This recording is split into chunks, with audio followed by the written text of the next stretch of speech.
Hi everyone and welcome back. Today I want to talk with you about self-care mindset habits. So I love talking about self-care because it is such a vital and important practice to keep feeling good and support your well-being. And the self-care tips that I share on this channel are often about things that we can practically do, like activities or habits. But for today's video, I thought it'd be fun to talk about self-care mindset habits. Our mindset influences our reality. It determines how we think about things and how we make sense of the world and ourselves. And so when it comes to self-care, I think our mindset can make all the difference. I've been thinking about this a lot recently, and for the video, there are certain mindset habits that I've been practicing with myself to improve self-image, heal from past experiences, and to set myself up for feeling good and safe and happy. For this video, I partnered up with my friends over at Wild, and I will chat more about them later. For now, feel free to join me, get cozy, grab yourself something nice to drink, and let's dive right in.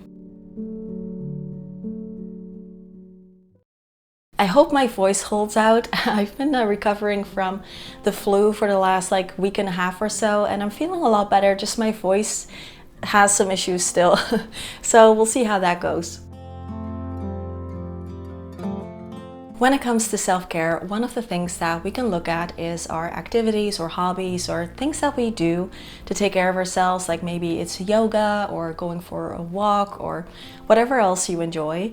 And because we also live in a society that is so focused on productivity and output and result and getting something out of everything that we do, like making the most of every minute, it can start to feel like even our downtime needs to be productive in some way. So maybe we feel like we should be reading non-fiction books instead of fiction books, or keep track of how many books we read because we want to read one every week. Or, let's say you enjoy photography and that's just like a relaxing hobby for you.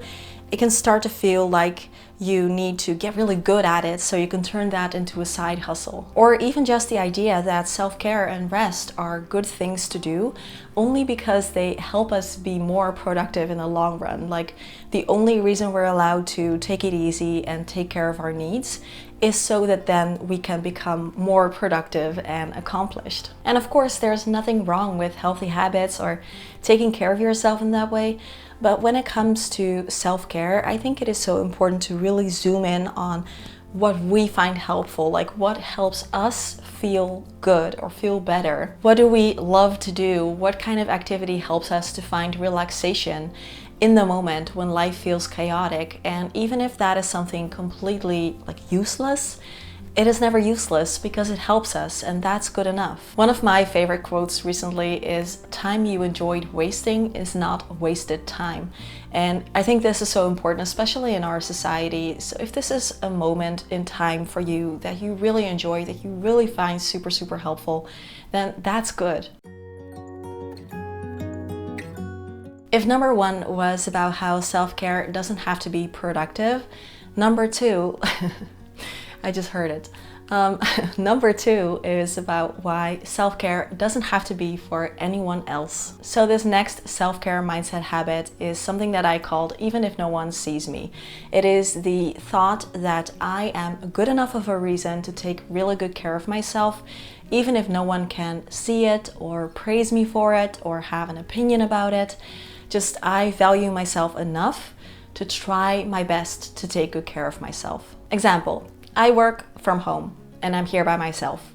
So I wear a lot of homeware because I'm just really not the kind of person who dresses up even when no one is around. Of course, if you do that, that is great. I'm sure it's very empowering. It's just not really something I enjoy. I like to be comfortable first and foremost. But even if no one is here, I still really want to make sure that my homeware that I'm wearing fits well, is clean, like no toothpaste stains or anything like that. I still eat well, I do my exercises, I make sure that I smell nice and my homeware smells nice, and all of these things are just things that I do for myself, even if no one is around to see me. Same with workout clothing. So even though I work out from home and no one can really see me, I still upgraded my workout clothes recently from these really old clothing items to new ones that just fit so much better and look so much better and feel so much better, and it makes a huge difference even if I'm alone. I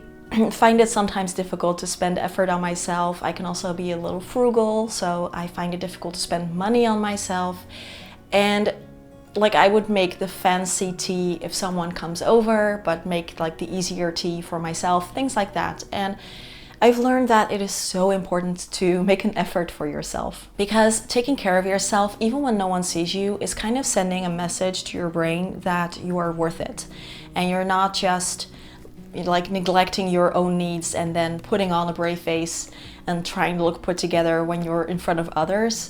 And it is a small difference, but it makes a really big difference. And speaking of smelling really nice and taking good care of yourself, here is where I want to quickly tell you about Wild, who have kindly agreed to partner up with me for today's video. And I'm very happy to tell you about them because I've been using their natural deodorants for about a year now, and they are my all-time favorites. They're made with natural ingredients, they're vegan, cruelty-free, zero waste, all of that good stuff, and they really work. I put this on in the morning and I feel fresh all day, even when I'm running errands, even in the summertime. And they also just feel really like soft and moisturizing on my sensitive skin. And they have the best scents in the world. Like, this smells so nice. I have a few of my favorites here. This one is fresh cotton and sea salt. Then cherry blossom is really nice, and this is maybe my all-time favorite, spiced orange and pear. How it works is you get one reusable case that you can just keep using year after year, and then you just get these little bamboo compostable refills. You can click them into your case and you're good to go. So no plastic, no waste, just a very smart system. I'm using their limited edition B case, and this is so cute. It is a collaboration with Emma Bridgewater, which is a British pottery brand. And I just love these little bees. They make me so happy. And I have the honey and cactus flower refill in it currently. This smells so nice, it's so elegant. Wild is offering a 20% discount on all of their products if you use my code WILDVERA20. So you can also click the link in the description box or scan the QR code on screen. The discount code doesn't last very long, so I recommend checking them out and maybe getting the B case too if you like it. Really big thank you to Wild for supporting the channel, and let's get back to the self-care mindset habits. Okay, so this next one is about anxiety and worrying, and it is this mindset that I've been practicing with myself recently and that I find surprisingly helpful. So mostly I love getting older, but one thing that I have noticed is that my anxieties don't really get a lot less. And I've always been a huge worrier, and I basically still am. I just try to deal with it in a different way. So one thing that I'm trying to print into my brain is the idea that worrying doesn't actually do anything. So I feel like part of the reason why we worry is that we feel that by worrying, we are somehow more in control of what happens. Like, we can exert some kind of control because we're constantly thinking about it.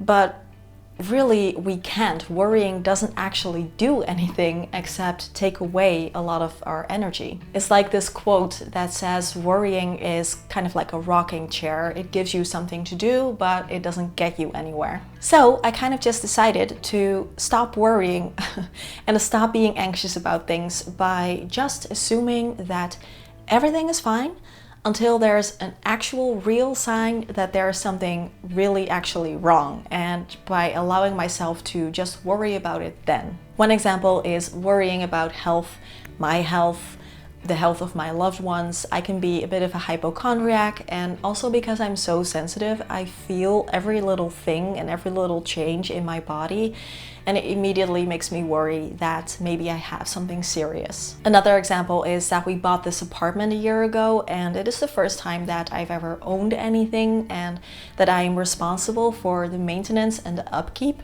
I'm also just not used to it. Like, my parents, my boyfriend's parents have always rented. So I had so much anxiety about this place, things breaking down or issues that I wouldn't know how to fix. We did have some small things like a leak in the bathroom and a ceiling molding that came crashing down. And it got to a point where I was even afraid to turn on the dishwasher and the washing machine at the same time because I was afraid that like too much water would go through the pipes and there would be a leak, or I would just continue to check every 15 minutes to see if everything was still okay, you know, when I was turning on the dishwasher. Eventually, I was so exhausted from all of that worrying about all the little things that I just said, no. No more, I'm not going to worry anymore. I'm just going to assume that everything is fine and everything will turn out great. And if there is an actual clear sign that something is wrong, I will worry about it then. But if I don't see any signs, I'm just going to assume that everything is fine and I'm not going to worry anymore. The thing about fears and anxiety, for me anyway, is the more I give into them, the worse they get. So the more I worry about things and Google things and feed into them, the worse they get. And somehow this helps so much, just having that super positive mindset, assuming that everything is fine and everything will turn out great. It has been very helpful. Of course, I'm not a doctor or anything like that, so if you do experience anxiety and want to talk about it with a professional, don't take my word for it. But this has been helpful for me. And I'm also very curious to know your thoughts about this. If you recognize this or relate to it, I would love to read that in the comments. If you're comfortable sharing, of course. And if I do find myself still feeling worried, what I will do is do some mindfulness exercises, some breathing exercises to, you know, be in the present moment, ground down, and that really helps as well. This next one is a really big one, and that is internalizing the idea that self-care is not selfish and that my needs are not a burden. So many of us feel that little pang of guilt every time we listen to our needs and try to prioritize them every once in a while, because we feel like we should be prioritizing other people's needs or maybe the things that we have on our to-do list instead. On some level, we all kind of know that rest and relaxation are important, and maybe we even know that by taking care of our own needs, we are then more able to take care of others. But self-care can be a lot of things and it can go really deep. So it could be something like exercising, but it could also be learning to stand up for yourself and set boundaries. It could be eat more vegetables, but it could also be joining an art class because you've secretly always wanted to and you've been too scared or self-conscious to do it. It could be choosing not to engage in annoying political discussions with your coworker. It could be choosing one thing from your to-do list and putting that on hold for tomorrow so you have 30 minutes to read your book instead. It's funny how when we're taking care of other people's needs, it never really feels like too much or like a burden. But our own needs kind of feel like that sometimes, like, oh yeah, I should kind of do that too, you know? But you're not a burden for having needs or for being human and not being perfect or for consuming resources or for asking for help when you need it. So sometimes what I like to do is stand in the room and take up space. So I will stand with my body like an X shape, or I will put my hands on my hips, kind of like a superhero pose. And what this does is it sends kind of like a message to my brain saying that it is okay for me to be here. It's okay for me to take up space. And it is okay for me to make sure that I have what I need to feel good. You deserve it, I deserve it, we all deserve that. The next self-care mindset habit is that I am allowed to make mistakes. So this has to do with compassion, understanding, and forgiveness. Making mistakes is essential for learning and growing as a person. And if we try to always avoid making mistakes, we could be too scared to try new things or to step out of our comfort zone. So I now see making a mistake not as like a character flaw. I never beat myself up for it. I just take something from the experience and I try to learn from it and do something different in the future, and that is it. And I even kind of enjoy the process now in a weird way. It helps so much to know that I don't have to be a perfect person. I can be flawed and still be good enough. If you find it difficult to make mistakes or you beat yourself up when you're not being perfect, try to remind yourself that mistakes are a good thing because they bring you new ideas and new perspectives. They help you develop new skills. They are a good sign. You don't have to be perfect at your job. You don't have to be perfect for your family. You don't have to have your house perfectly in order.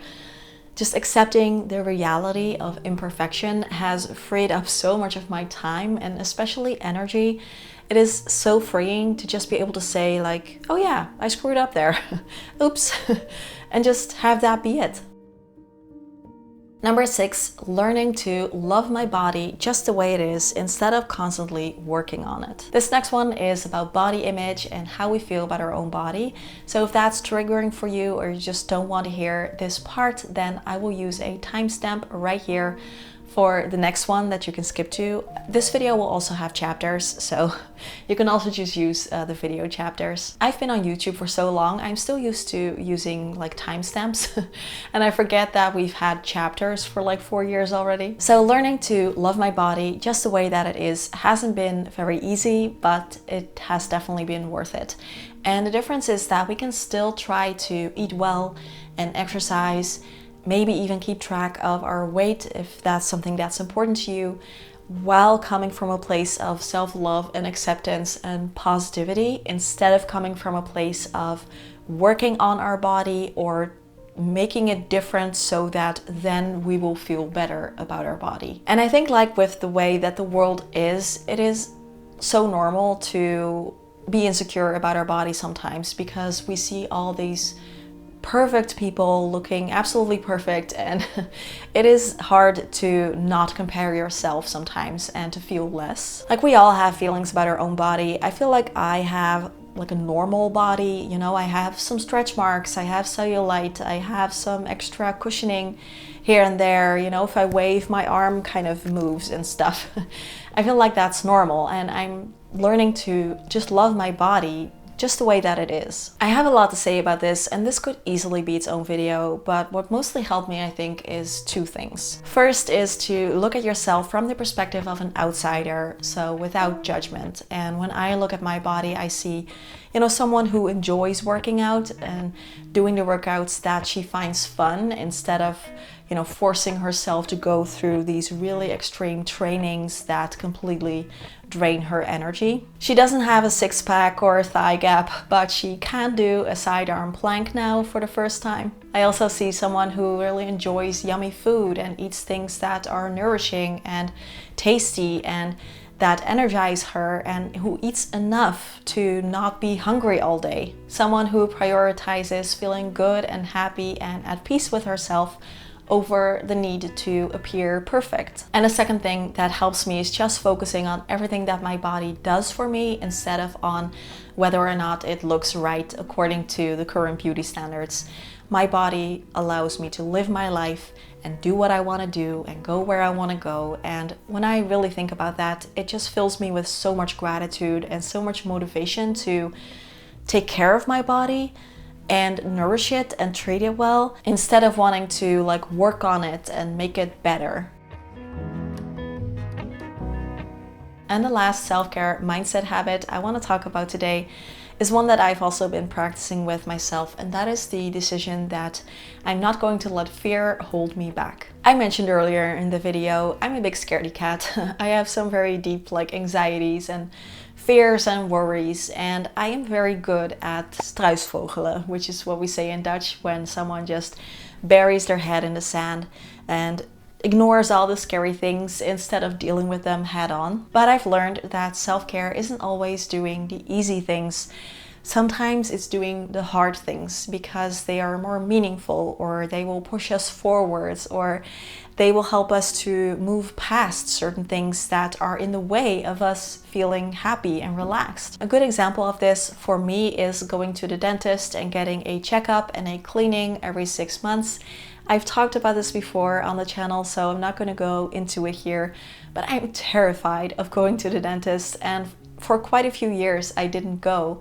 And now that I have been going, not only has my dental health increased or improved, my fears have decreased. Maybe for you it is something different. Maybe your finances are confusing and you're scared to face reality and really delve into it to see exactly like what's coming in and going out every month. Or it's a fear that is holding you back in your career. Maybe you'd love to try starting a YouTube channel, but you're too scared to put yourself out there. Maybe you want to declutter your garage or that one storage closet in your home, but you're afraid to face what's there and see what's really in there. I find that confronting my fears head on has increased my self-confidence and this idea that I'm capable to do what I want.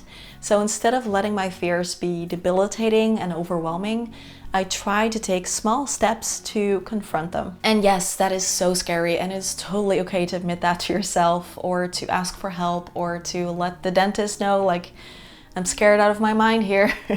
So you can do something like that, or you can plan like some resting time for yourself afterwards, so you know that you can relax a little bit. Or something that a good friend of mine does, who I always admire, is schedule something fun for herself afterwards, so she can have that to look forward to, kind of like a reward. We can be so kind and gentle and loving to ourselves while also giving ourselves, a little kick in the butt to do the hard things or scary things. And I've learned that this does get easier and easier with practice. Let me know your thoughts in the comment section. I would love to read them, because like mindset habits are a little bit more difficult to talk about or to explain in words, but they're so important because our thoughts